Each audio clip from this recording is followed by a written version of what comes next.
And there you have touchdown of Air Force One at Gerald R. Ford International Airport.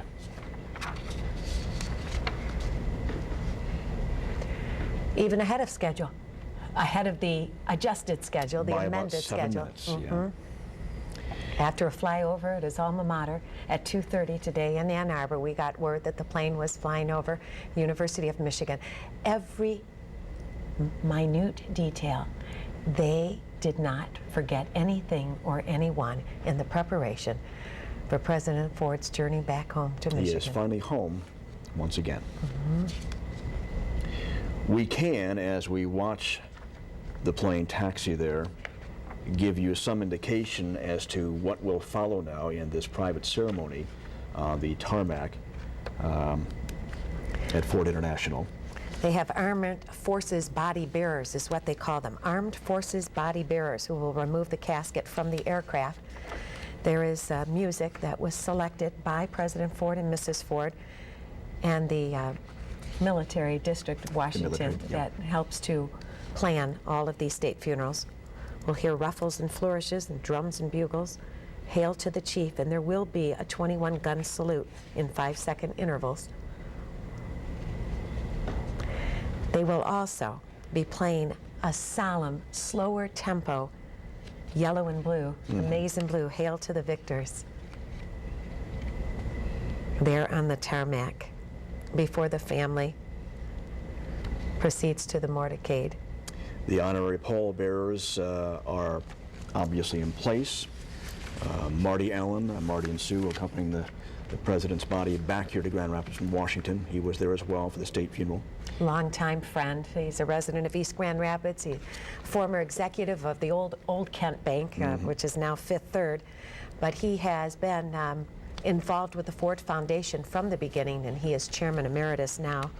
Rich DeVos as well, one of the honorary pallbearers, again on that plane. You will see him, Rich and Helen. Mary Sue Coleman will be one of the honorary pallbearers, and you heard Brian Sterling refer earlier today that she had arrived at the Ford Museum downtown. She's the president of the University of Michigan, and she will participate in ceremonies at the museum where she will lay a wreath at his casket, and so will the president of Yale University. Dick Ford is a pallbearer. He served in Washington, and he will continue. He is the president's half-brother. David Fry, whose family has long been in banking, the old Fry Bank that then became National Bank of Detroit, and he's been a big supporter of the Ford Museum and the Ford Foundation. We talked about Jack Nicklaus, Peter Saki, of course, Steve Van Andel. Steve Van Andel representing the Amway, and his parents have both now died. Jay and Betty Van Andel, and Steve is I'm sure serving in the capacity representing the family. Fred Meyer is an honorary pallbearer. I don't know, he had some surgery and has a bad hip, and I don't know if he will actually be able to serve. His son Hank was in Washington. His grandson Peter was in Washington, and Peter is at West Point, and he will be participating in these ceremonies as well. He will be given the honor of escorting President and Mrs. Carter when they head into the museum. When that plane finally stops and the doors open, the first to come off that plane will be the guests, Rich and Helen DeVos, as we talked about, Marty Allen and Sue, and others. They will be escorted off by Mike Wagner, who is with the military district in Washington, again, the group that is responsible for coordinating and setting up and carrying out all of these state funerals for presidents. And once those guests are off the plane, Captain Brown will escort the family members from the aircraft into their positions in the arrival ceremony area there. Other pallbearers, Bill Seidman, also grew up here in West Michigan. He is a CPA. He started all the BDO Seidman CPA firms that are here in this area and around the country. And President Ford took him to Washington. I know he tapped Phil Buchan, who was his law partner, and so on. Bob Hooker will also be an honorary pallbearer. He was from, he's now retired, but he was from Mazda Great Lakes, he and Peter Cook were involved. And Peter Cook is a longtime friend of President Ford's as well, and he's a gentleman in his 90s, so I'm sure that it would have been pretty difficult for him to serve as a pallbearer. But another man in his 90s, Ralph Hohenstein, who is a philanthropist and a wonderful benefactor for Grand Rapids. And he set up and he funded the Presidential Studies Center at Grand Valley State University. He did serve as someone who left Grand Rapids and went, and I believe he was at the World War II Memorial in honor of President Ford.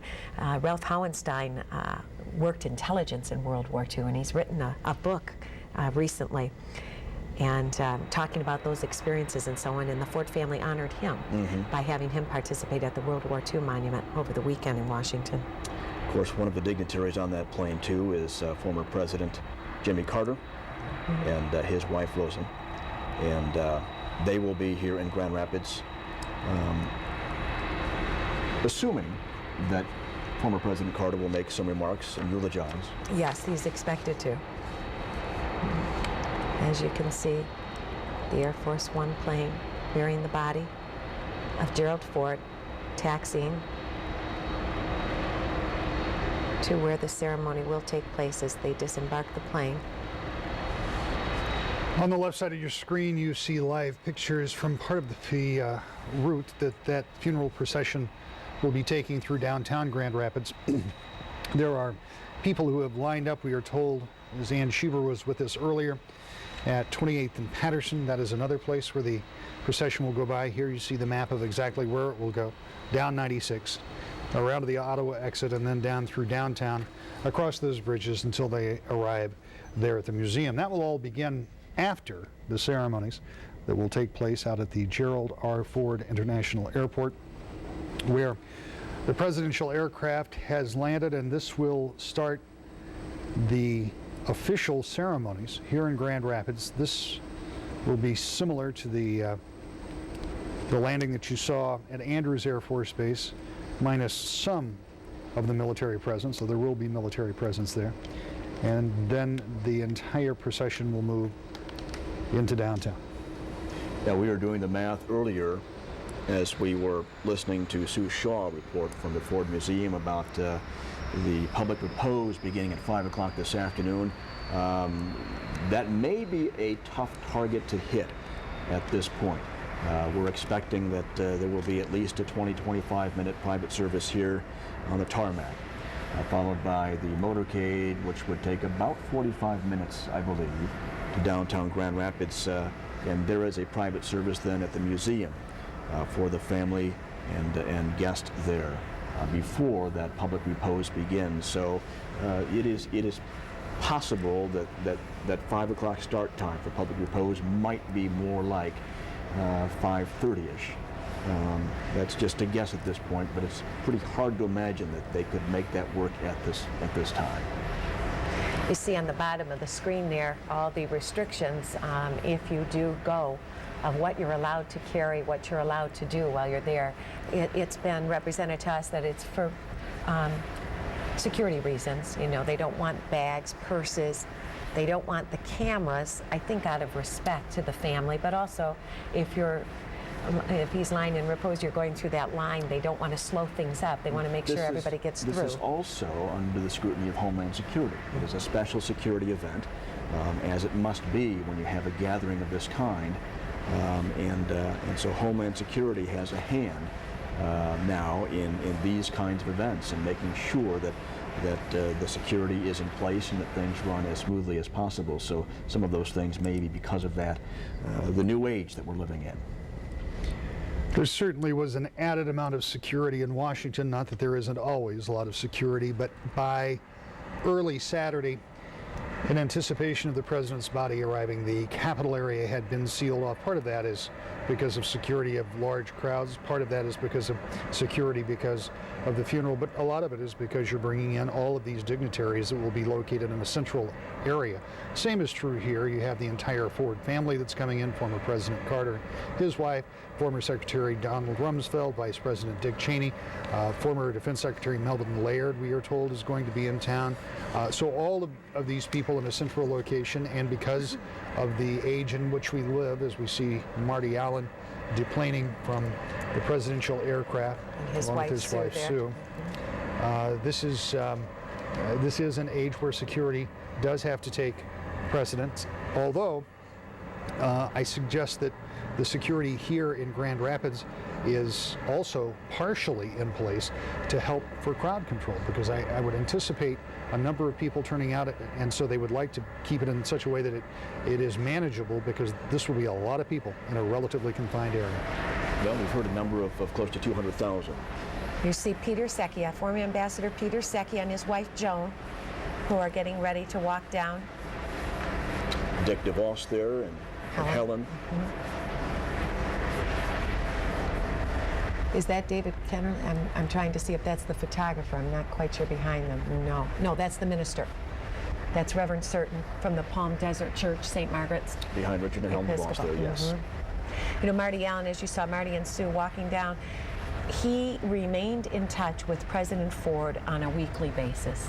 And he would know when the president was swimming, when the president was golfing, and he said, you know, in recent years the president had to stop golfing. Maybe he'd get out for a hole or two. But with his failing health, and he had said that his health really declined, especially after this visit to, you know, the Mayo Clinic where he had the pacemaker and the stents put in and so on, that president just was not recovering and just couldn't do the things that this very athletic man was used to doing. Well, it was a very difficult year, and as we look back on 2003, the 90th birthday celebration of Gerald Ford, and we see him there in relatively fit and good shape for a man of 90, and it's the last 3 years have taken quite a toll on him.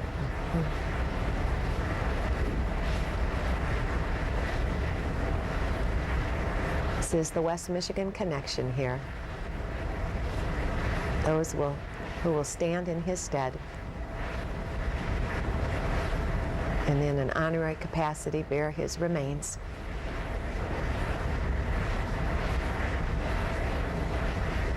Peter Secchia spoke to us about when Gerald Ford was vice president. Gerald Ford and his family were never able to move into the vice president's house. I think you were saying earlier today. So Peter Secchia was helping with the renovations. He was trying to summon carpenters and carpenters and trying to get things donated so that they had no idea how brief a time Gerald Ford was going to be vice president. And how big a job that was to get that house all set. It resulted in that the first person to ever occupy the Naval Observatory as the vice president, and we started talking about this on Saturday and we didn't complete the story, was arguably one of the richest men ever to be vice president of the United States, Nelson Rockefeller. Probably needed a house less than about anybody else in the United States. He could have single-handedly renovated that, huh, Rick? The official part of these ceremonies is going to begin, and so people understand when they do, we will simply let you see them, much as we did on Saturday when the president's body was flown into Andrews Air Force Base. It is our attempt over these next 48 hours to bring you as close to these ceremonies as you can possibly get, because some of them are private, this one, the funeral, etc., and give the public the best opportunity to see these. But as you can see there at the airport, this solemn part of the ceremony is about to get underway, and so when it does, you will see it with only the sound that is taking place there at the Gerald R. Ford International Airport.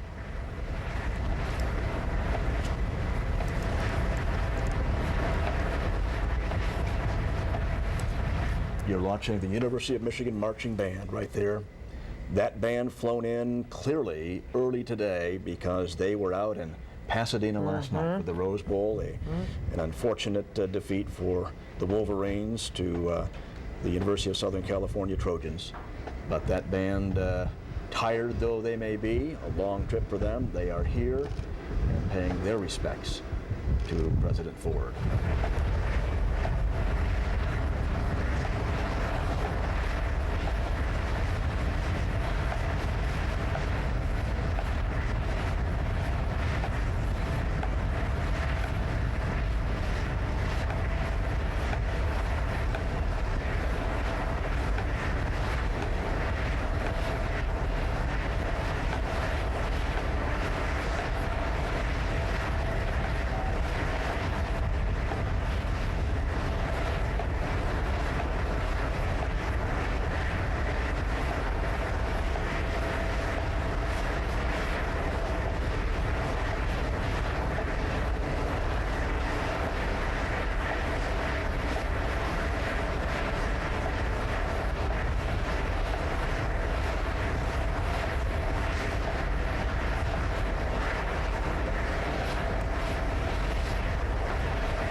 we're looking at live pictures right now at the Gerald Ford International Airport. The Armed Forces body bearers there in place, prepared to carry that casket to an area where they will have a private service now. You saw moments ago former President Jimmy Carter and his wife Rosalind. Again, two lines in formation. One is the military pallbearers, the other is the honorary group of pallbearers. And you're looking at the University of Michigan Marching Band preparing to play when the President's body is brought out of the plane. And what you will no doubt hear is the yellow and blue. Hail to the And victors. hail to the victors at a slow, appropriate tempo. Perhaps a pace most of us have not heard before for that, Could well be. for the U of Could M well fight be. song.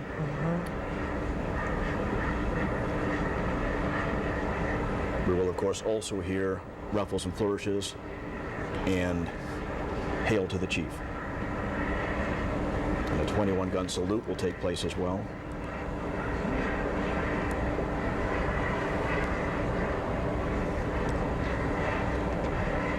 President Ford was instrumental in the planning of his own funeral. I know that sounds difficult for a lot of us when we think of, anticipating our deaths and planning our funerals, but as Rick Elvin has said, it's a process that happens when they're in the White House. They have to prepare for the eventual.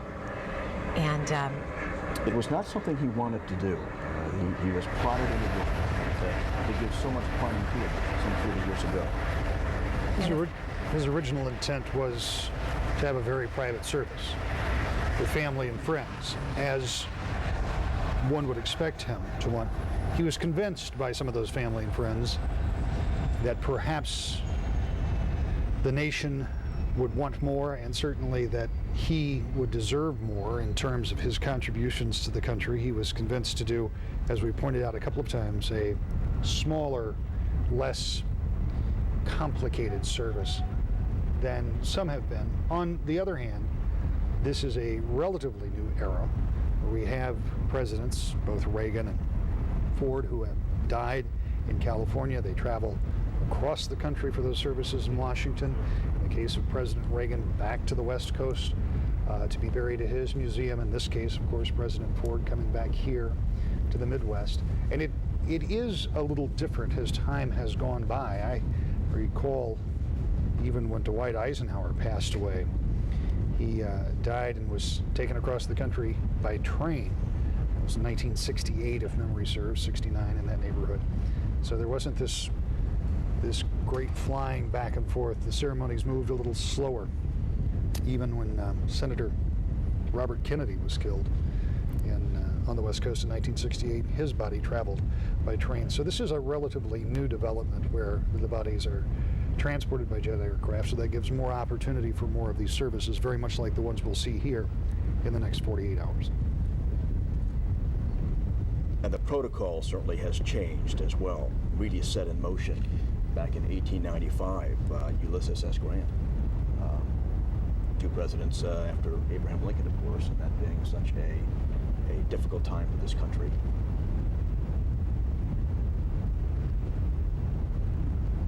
each family, of course, of the former chief executive can always adjust how they want the funeral to go. But as you said, Larry, it really basically follows the original plans that were established in the late 1800s. To answer your, pardon me, Larry, to answer your question on another subject, the fourth person on the right, you can just see the profile of Fred Meyer, who is standing right there. Yes. There's a little better shot. Yes. I thought I saw him walking across there earlier.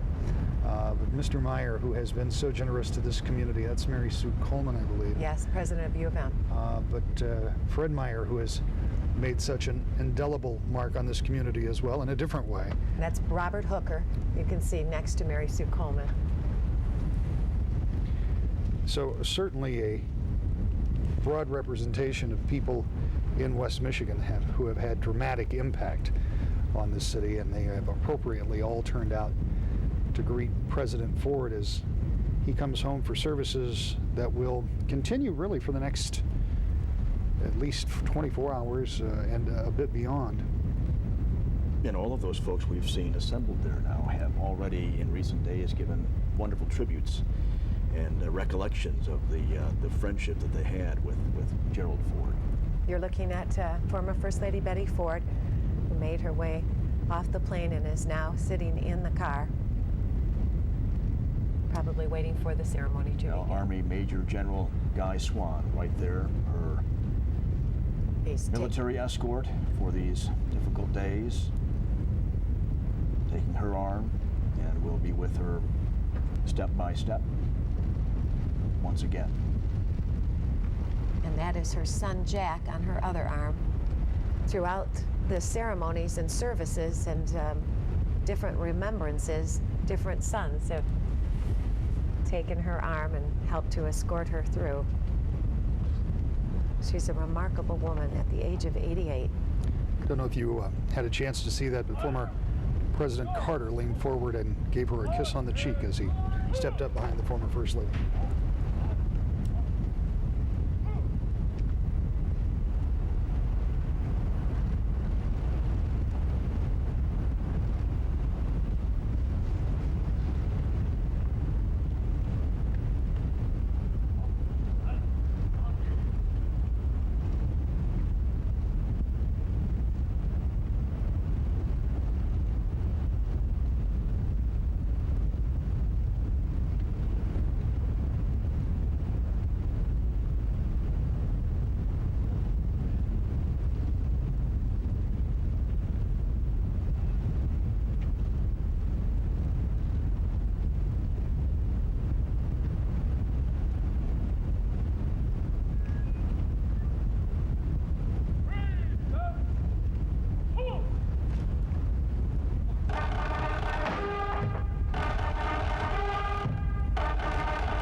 As you can see now, the motorcade is beginning its journey as it starts to move off the tarmac. It will go down Patterson to 28th onto I-96 through the city. At 196 downtown and off the Ottawa Avenue ramp there to Bridge Street, and then across the river to Scribner onto the museum. Onto Pearl Street and into the museum. We're looking at pictures right now downtown. From this vantage point, that's Bridge Street, where all the veterans are lined up. There was a call to attend so that they could be in place to salute the motorcade. You see DeVos Place, the convention center in the background, that wave-like building. And again, the gleam off that building, it is just as we've said, a gorgeous day, a beautiful day. January 2nd, and we don't often get these kinds of days. President Ford was at at his airport, of course, when they rededicated it. He had some wonderful things to say about West Michigan. We'd like to show you that as the motorcade begins. Poet Robert Frost had a timely definition of home. Home, he said, was the place where when you have to go there, they have to take you in. About 86 years ago, the people of Grand Rapids took me in for the first time. Their love, their support have never faded, for which I am deeply grateful. Whatever I've been able to accomplish in this life, I owe to the city and to its people. Beginning, of course, with Dorothy and Gerald Ford, in whose household I learned that we're all part of God's family, and that the truest measure of success is not what we get, but what we give. This has always been a city of givers.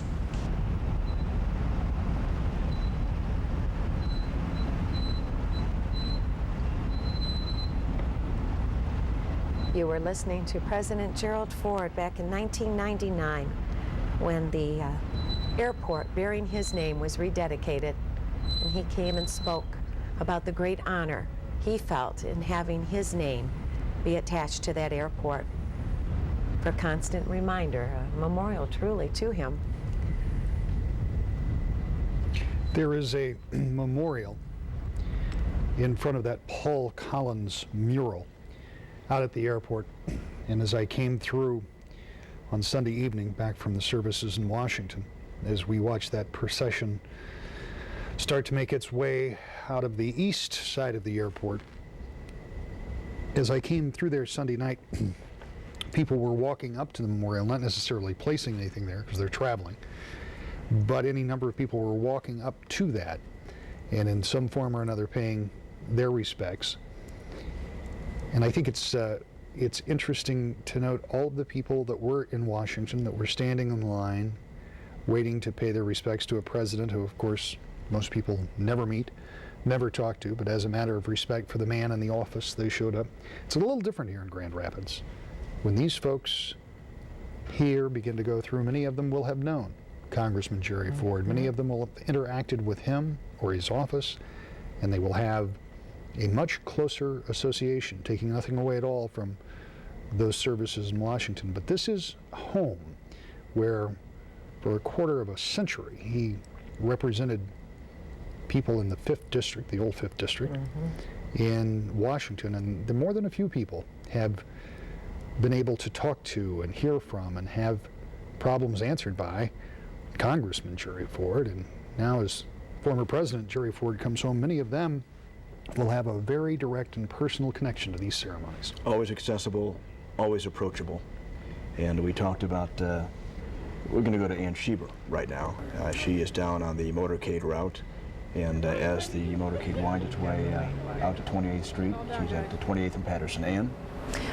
Yeah, Larry, you could tell that the motorcade is getting very close. The state police have just blocked off the intersection, very busy intersection up until about a moment ago, and you could tell that the crowds, and there must be several hundred people becoming more quiet, and certainly it was very noisy here a moment ago, and now it's become a corner of reverence as hundreds of people have come out to pay their respects to President Ford. And it's just amazing. People have just stopped and are waiting. And the motorcade is probably about 10 minutes from here. You could see some lights down the street. There are going to be over 70 cars in this motorcade. It's going to be proceeding pretty slowly. And a normally 20-minute drive, it's going to take 45 minutes. We've been told by people who've come in, and people have come in for miles for West. They thought that this would be a great vantage point, and it certainly is. There's a lot of parking, a lot of front row seats, and this is just the way the Ford family had wanted it. This is going to be the first crowd that the motorcade is going to see, and it's not a very pedestrian-friendly area, but that has not stopped the people who are out here today. And there are flags and cameras and phones, and everybody wants to record this moment in history to say goodbye to Grand Rapids' favorite son. And they're letting some of the cars go through, and it must be quite a sight for out-of-towners who have no idea what's taking place here at the time.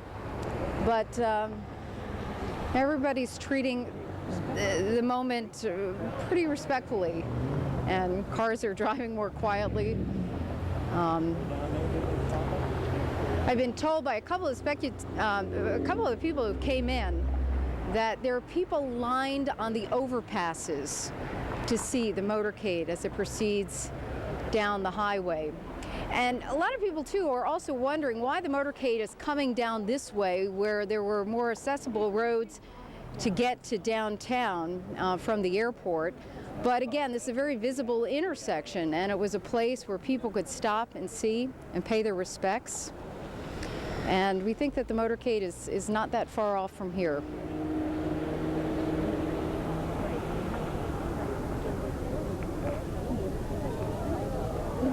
Sir, I see you're standing here with your flag. Yes. Where did you come from? Up Rockford area.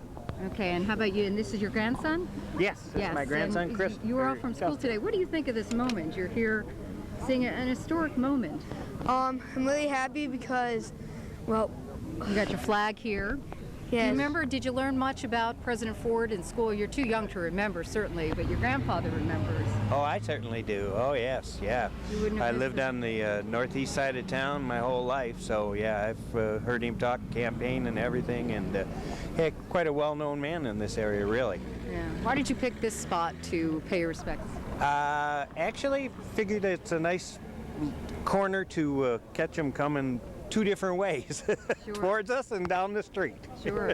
I talked to a couple of people earlier who drove all the way from Saginaw to be here to see the president. A lot of people, we think Grand Rapids is, President Ford is Grand Rapids' favorite son, but people in Michigan feel the same way, and they were willing to drive hundreds of miles to come out here and witness this moment and pay their respects.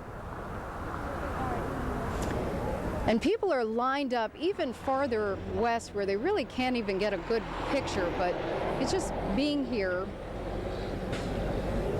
among the crowds that I think people care about the most. All right, we're going to toss it back to you in the studio, and as soon as the motorcade comes closer, we will bring you those pictures to you in a moment. It should be there pretty soon. We're seeing it going down the, is that the boulevard out of the That is 28th airport? there, working its way, I believe, down to, I'm sorry, Patterson, you mean to 28th. Patterson. Patterson to 28th. And Chopper 8 there, providing those pictures for you there. I believe, and it's a little hard to tell, I believe they're still trying to make their way out of the airport. Because I think they're still... Oh, there's the turn right there, actually. right, The yeah. entrance to the So airport now right they would be turning And there's that boulevard, that 44th Street where it takes you into Patterson. Ostema, I believe it is, Boulevard. Yeah, that comes out of, Ostema, and then it comes out to Patterson, where they'll proceed down towards near where Ann is. Those Right. shots that we were looking at were coming out of Chopper 8. We should point out that you can't get very close for the very reason that you described earlier. Susie, the airspace is closed, and it's closed over the entire area as long as that procession moves through. There's a live look at the corner of 28th and Patterson, and we expect that that motorcade will be moving there. And this will really be the first public, the first time the public has seen this part of this official ceremony as it moves to this intersection. Everything you saw at the airport was controlled and by invitation only. And this appears to be the first place that crowds have gathered, at least the first place that we will see the public. And you can see that there is, as Ann described, a big crowd there. And you see the deputy there still directing traffic, so they haven't cut off all the traffic Now, yet. that motorcade at this point is traveling at a pretty slow pace. 20 miles per hour is the max it can travel. It is supposed to be about a 45-minute trip, given that, to downtown Grand Rapids. And awaiting us there, Brad Edwards right now, and again on Bridge Street with the many folks who have gathered there to pay tribute to President Ford. Brad? Yeah, good afternoon to you, Larry. We are expecting the motorcade will be here in approximately 30 or 35 minutes. We are on the Bridge Street Bridge, and both the north and south side of this bridge are just packed with people wanting to say goodbye and give a final salute to Grand Rapids' favorite son. Let's take a look at how jam-packed it really is. There's one of our aerial views, and we can zoom out, and you can take a look at these streets lined. Not a lot of commotion, not a lot of people saying much. It is, without saying, an absolutely beautiful, serene January afternoon. You can tell in the air there's a sense that something special is about to happen. I'm joined now for a live interview by Master Chief Petty Officer, retired, Marty Pozinski. You live in Greenville now. You are here. Tell me what's going through your mind. It's just a privilege and an honor to be here, to be able to honor and render one final salute to former Commander-in-Chief that I served under, second Commander-in-Chief, and it's unbelievable the amount of veterans that have turned out for this. Yeah, earlier last week after his death was announced, there was worry that not enough veterans had answered the call to come out here, so they had to put out another call, and you see this display and there are scouts on the other end of the bridge. What kind of emotion does this conjure for you, being a veteran yourself? Well, there's a lot of emotion. Any time it's a former president, which means they're a commander-in-chief, which means that you served for them, you served with them. And I don't think any of the veterans ever doubted there would be enough veterans show up. That's rest assured, people, that any time the call is out, the veterans are going to be there, whether you think they will or not. They'll be there. They will absolutely be there. Master Chief Petty Officer, retired, many thanks for joining us this afternoon. We'll send it back to you guys in the studio. All right, Brad, thank you. The motorcade is approaching 28th Street from Patterson there, as you can see in our cameras. It was a safe bet to put out a call for people to turn out to welcome President Ford home. The Ford family knows this community, and they know how many times, over and over again, when Betty and Jerry Ford would come to visit this city, the turnout was always excellent. I can remember when he came on election eve to vote for himself the next morning, and Betty, and tens of thousands of people turned out for a parade, and they had a reception line, and they greeted all of those well-wishers and voters. The greeting, we talked about President Ford, how outgoing, how approachable and accessible he was, and helped so many folks. and he would be one who would step out on the street and greet you and thrust his hand forward and shake your hand and say, "Hi, I'm Jerry Ford." Just so common. And we saw in the nation's capital his kids doing exactly that as well, in the Capitol Rotunda, stepping forward to greet people as they filed around the casket there. And I'm wondering, frankly, if we might see that same kind of approach here in Grand Rapids at the museum for the lying in repose here, whether that might happen later today as that begins. I think there'd probably be a strong possibility of that. We talked to some people down by the museum at the makeshift memorial that has been there now for a week. We learned a week ago of President Ford's passing at 11:30 at night, and shortly after that, people were turning out downtown to put candles by that museum and flowers. You name it. Yeah, we're going to hear from Teddy some of the bears. people there now. Oh, he's kind of the hometown president, and he certainly brought a lot of pride into Grand Rapids, Michigan. He made you very, very proud that you were from Grand Rapids. He was a absolutely wonderful, wonderful gentleman, and I've never heard hardly anything negative about Mr. Ford, especially in his presidency. I just thought back to Martha Griffiths from Michigan here. And years ago, she had said the same thing about Gerald Ford. You'd never heard anything negative, never said a half-truth, never lied, always was honest and open with people, and it was one of the greatest testimonies of the kind of man and the character that he had. Former Congresswoman, long-serving Yes. Congresswoman from Michigan. Yes. And isn't it interesting that she went that extra step? She didn't say simply that he never lied. She said he never spoke half-truths either.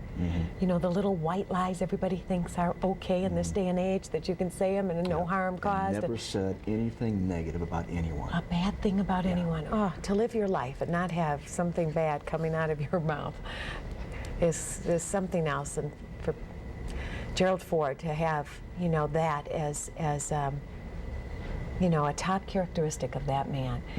And he says it all dates back to his upbringing.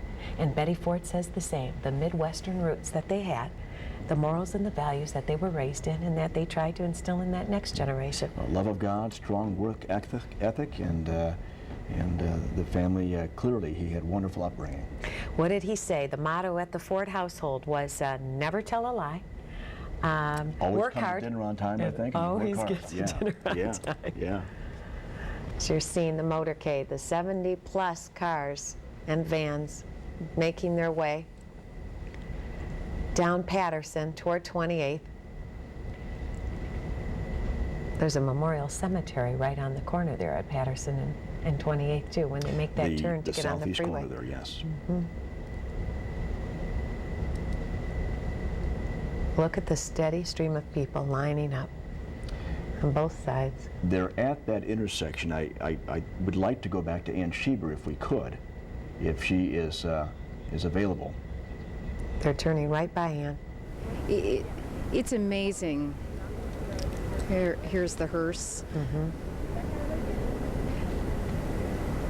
Yeah, it's amazing how quiet it has become in the last 5 minutes. People are just pretty much in awe, standing here with flags. It's very touching. As the cars come by, you see young children, older people who remember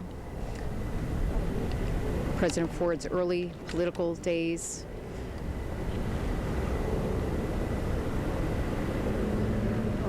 And do you see any signs at all?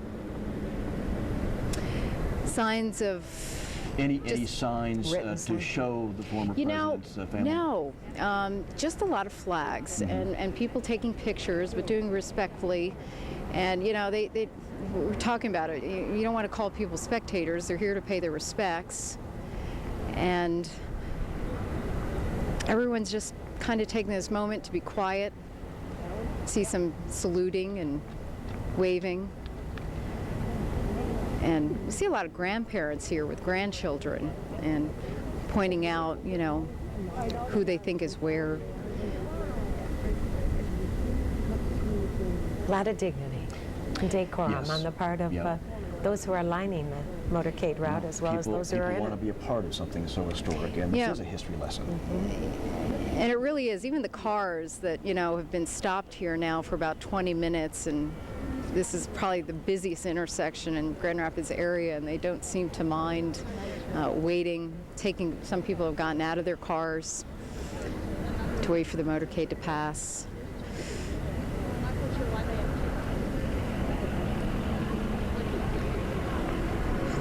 But this is what the Ford family had wanted. They wanted the public to come out and be very much a part of. There's a lot of private services taking place, but they certainly want the public involved as much as possible. And like you said, Susie, earlier, that they didn't really have to call very loudly to get people to come out and pay their respects. I know, and we've, of course, been broadcasting the public access to, these different times and events, and we've had it on our website, and I've seen the past couple of days, I don't know if you, Larry and Rick, have seen it, full-page ads in the Grand Rapids Press from the foundation inviting the public to come, just to let them know we want you to be participatory. We want you to feel a part of this. Well, it's something that really wasn't even necessary because you knew they would come out. And again, we talked with Brian earlier about the 90th birthday celebration 3 years ago, and the tremendous turnout there at that time for President Ford. He was a favorite son here, and people, they felt close to this man because he was someone that everyone respected and just felt good about. The wonderful character, integrity, and all those great things we've been saying about him. See there where the motorcade had just passed at 28th and Patterson, a lot of people now are heading back into their vehicles. But the overpasses, I wondered. People were wondering about 96 and the freeway, and how can people see the motorcade? I would think the overpasses would have been blocked off, frankly, but maybe not. Maybe not, because typically when you have presidential visits or dignitary visits, they close off those more bridges, the overpasses, and police are there to make sure that no one is above any kind of a motorcade that's traveling beneath. Looking at live pictures there on Bridge Street Bridge, more flags in appearance there that I see now than earlier. And back downtown, Bridge Street there, DeVos Place in the background. Boy Scouts as well as vets were asked to come out. And I know at the museum, closer to the museum, just around the block from there, the Eagle Scouts too. About 200 Eagle Scouts are scheduled to participate and be there when the motorcade pulls up, that the family and dignitaries can see the presence. You're looking at the map there, you follow that red line, and that is the path that the motorcade will be taking as it goes onto the freeway, 96, through the city, off at Ottawa, which has been closed for construction. None of us has been able to get off on that exit. And it will come onto Bridge Street, which is known as Michigan Street too, but at the river, and on the other side it's Bridge Street, and then around Scribner and over on Pearl where the museum is. And I don't know if any of the local folks are traveling with Betty Ford right now, but if they might point out to her as they approach downtown all of the construction that's going on. You see all the traffic here at 28th and Patterson that has been stopped while the motorcade was processing, and they'll pretty soon probably allow those vehicles, but they want to keep them off the freeway now until that motorcade gets through the freeway in downtown. And this is 96 now. The motorcade is on 96. Chopper 8 video, live pictures there as the motorcade travels to downtown Grand Rapids. I don't know if we can direct the chopper, if it has access to any of those overpasses, to see if indeed, if any, we'll get word if anybody was able to. But you make a good point, Larry. A lot of times they don't want anybody throwing anything down. Brett Thomas, 24-hour News 8 reporter, is in that motorcade, and he is joining us right now via cell phone. Brett? Good afternoon, Susie. We're riding in what's considered to be the media car here. We're at the lead of the motorcade. I see way up ahead of us is a Kent County police car, I believe, followed by a state police car, then a Grand Rapids police car as well. And then right behind us is the hearse that is carrying President Ford. There have been literally thousands of people who have been lining the roads as we've driven from the airport on out here. Initially, as we left the ceremony, you begin to see one or two people once you got out into the public areas, and then all of a sudden there were throngs of thousands, and it was just an incredible feeling. I thought that when I heard them play the University of Michigan fight song, that was one thing that would be the topper of this entire day.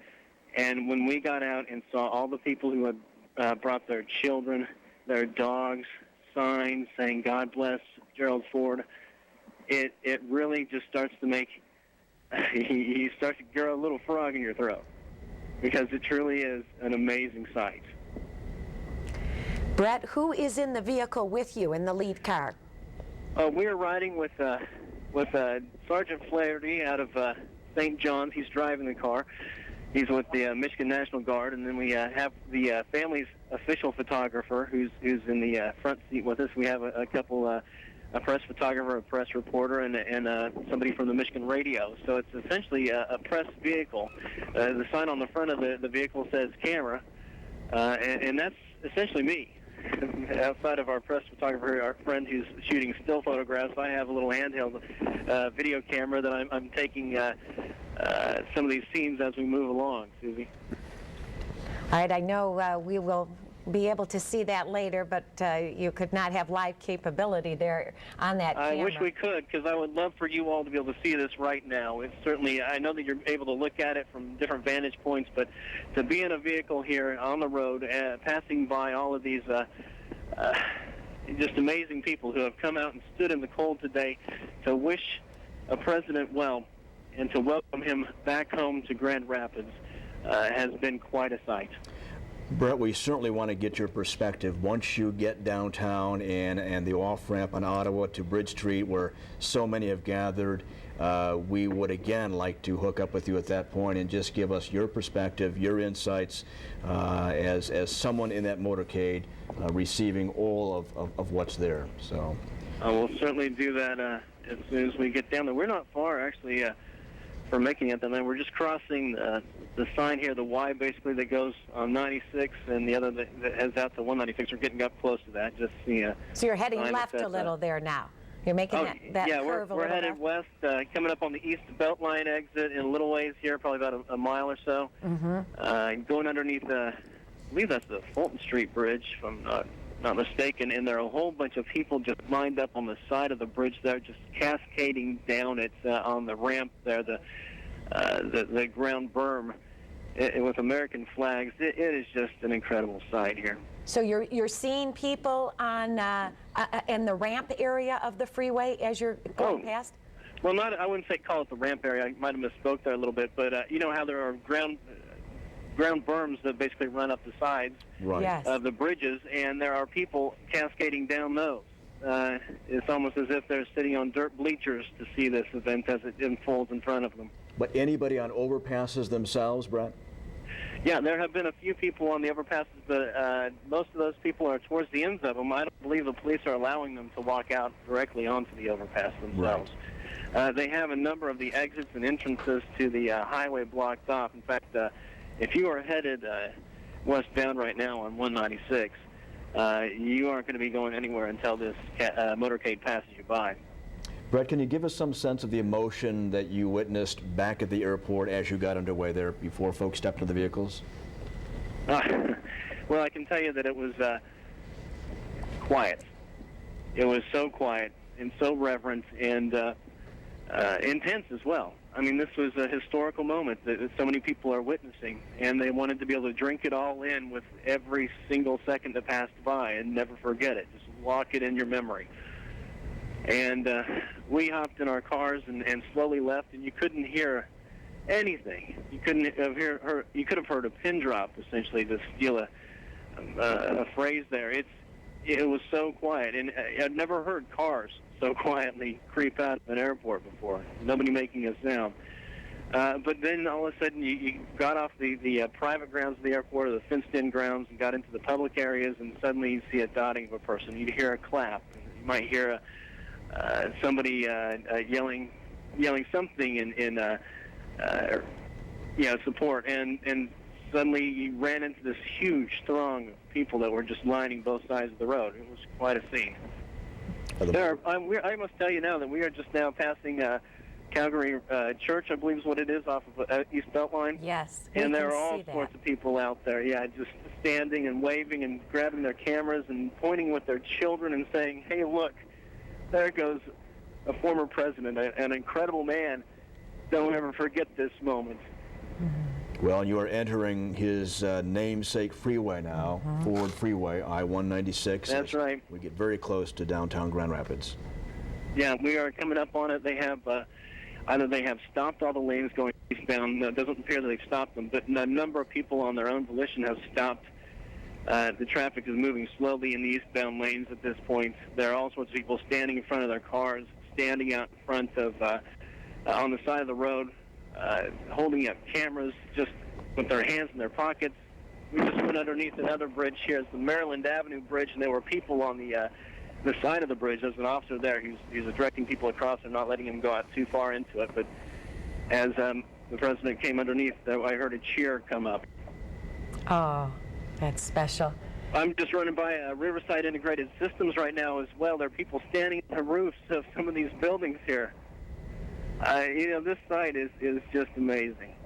I knew that West Michigan and the United States loved this president and considered him to be their own. But you never expected to have this kind of outpouring. Well, Brett, it's about to get better as you reach downtown, so we're anxious to get your perspectives there. I imagine you all have had a pretty good vantage point of that I haven't been privy to so far, so I'm looking forward to it. Well, it's quite a sight, Brad, to watch Chopper 8 video of you in that motorcade and all those vehicles coming now on the Ford Freeway, I-196, to see car after car, and we could see along the road and ramps, and we could see cars parked. We could see the church you were speaking of. And it's just amazing. There's a rhythm and a cadence to this movement. Oh, no question about it.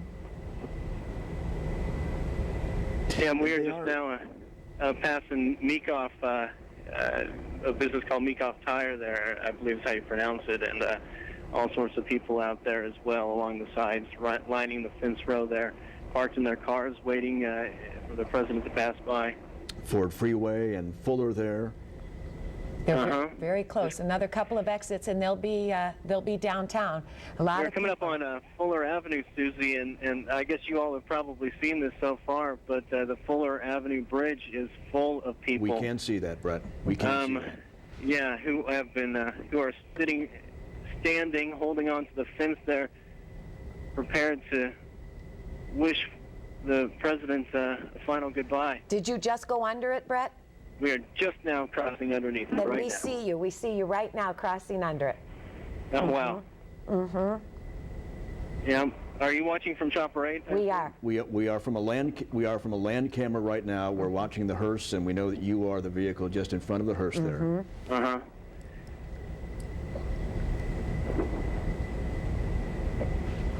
And there is, again, a good number of people there on the overpass. This being, of course, from Chopper 8 overhead.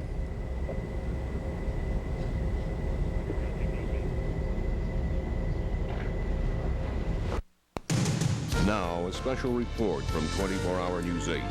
President Ford, his final homecoming. Here's Larry Nienhaus and Suzanne Jiha at the Wood TV studios in downtown Grand Rapids. We are continuing our live coverage. You can see from Chopper 8 the motorcade passing on, this is the Fuller exit of I-196, the Ford Freeway in Grand Rapids. They're making their way. Now they're passing Diamond Street, I'm told. This is the Diamond Overpass. So College would be next, and then Ottawa Avenue. Then Ottawa. And we are almost there. 70-plus vehicles in the motorcade that left the airport that bore his name, Gerald Ford International Airport, now on the freeway that bears his name. to the museum. You're seeing the museum. It looks like a band is there awaiting the arrival of the motorcade. I know Eagle Scouts, 200 of them, were supposed to be there at the museum. And also on the bridge at Bridge Street, which is Michigan, it appeared to be hundreds of people, Boy Scouts and veterans of military wars. Yeah, those 200 current Eagle Scouts at the museum from the Gerald R. Ford Council, the Boy Scout Council named after him. Troop, I think it's 266, Council 266. Does it look like it's getting off? That was the Ottawa Street The Ottawa exit, Rick? As we've told you, this right in this area, the freeway has been under construction, and that Ottawa exit has been closed to all of us for some time now, but they felt it was in a state where they could open it for this funeral procession, and that they have done. And the cars are beginning to exit, as you can see there. Would like to get back to Brett if we could.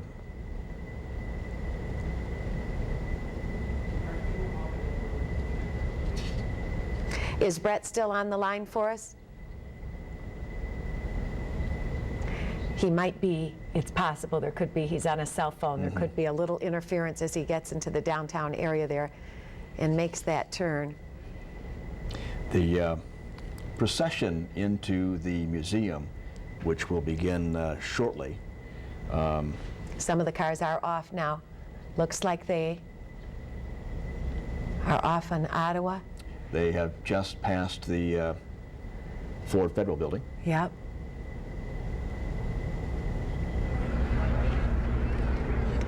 Brad Edwards is standing on Bridge Street Bridge, where that motorcade is going to be passing through. Brad, can you see the vehicles? Yes, good afternoon to you, Susie. We are here on Bridge Street Bridge, where we are expecting the motorcade that carries President Ford's body to pass us heading westbound at any time. We've seen a number of unmarked cars and a couple of Kent County Sheriff's deputies here. If you've been with us all afternoon, you saw barely a few people here just a short couple of hours ago. Now they are 4 and 5 deep, veterans from just about every war, every military conflict possible, 200 Eagle Scouts. You can see the procession is going slowly. There's a vehicle from the Kent County Sheriff's Department. And if you're out here, there isn't a whole lot of sound, just a faint sound of a chopper in the distance. There's a unit from the Michigan State Police, followed by another. And this is the moment they've been waiting for hours here for. Not much more than a whisper in the air. The hearse that carries Grand Rapids' favorite son passing us right now. And from here, it will travel a short distance further and then head southbound on Scribner. The final destination, of course, his museum, where his body will begin to lie in repose.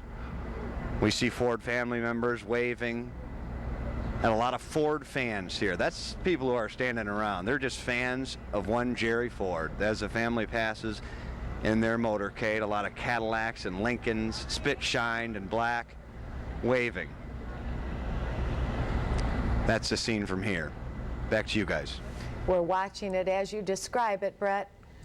All the cars coming through. I'm sorry, Brad, as you described it with all the cars coming through. Would like to be able to hear from Brett here if possible again in that motorcade, if that's possible. Can you hear me, Larry? Yes. Larry, can you hear me? Yes. Brett, just go ahead and talk about what you're saying. Hi, Suze, Larry. We are just now coming up on the Ford Museum itself. The motorcade is beginning to pass by. There are all sorts of support vehicles here, media vehicles. The crowds have thinned out now. I don't believe they were allowed onto this. But once we came off that Ottawa Street map or road, it was exit, I should say. It was incredible. The number of people, 3, 4, 5, 6, 7 people deep, all of them there to support Gerald Ford and his family. We're now coming up on on Pearl Street here, just getting ready to make that left-hand turn out in front of the museum, in between the Van Andel Museum as well as the Ford Museum. They had cordoned that area off, Brett. Are you seeing many people there? We just came into all of West Michigan. There are so many people here. Okay. All of them. I all think of we're them seeing here that. waving and quiet. All of them with cameras and video cameras. I'm pointing my camera at them. They're pointing theirs, not at me, but at the hearse that's traveling behind us. Truly an amazing sight. This is where the greatest number of people are here. We're just now passing the Cub Scout, or Boy Scout troop, I should say. Gerald Ford, heavily involved in Scouts, the only Eagle Scout to become president. We see them there, yes. And it looks like you're turning off Pearl onto the museum grounds right now. We are just now turning on to it. You're absolutely right, Susan. Susie, we're just now coming on here with all these Scouts. I'm trying to talk to you and shoot video at the same time. A lot of people have accused me of not being able to do anything, two things at the same time before. We never do please that. Please excuse me. No, your insight, your perspectives here are wonderful, Brett. We appreciate it. So we're just now just coming down the main drive to the museum, getting ready to turn. The hearse slowing down. An officer giving a solo salute to the hearse as it comes by him here now among a whole stream of flags. And they are about to reach their destination now, Gerald Ford, his final resting place.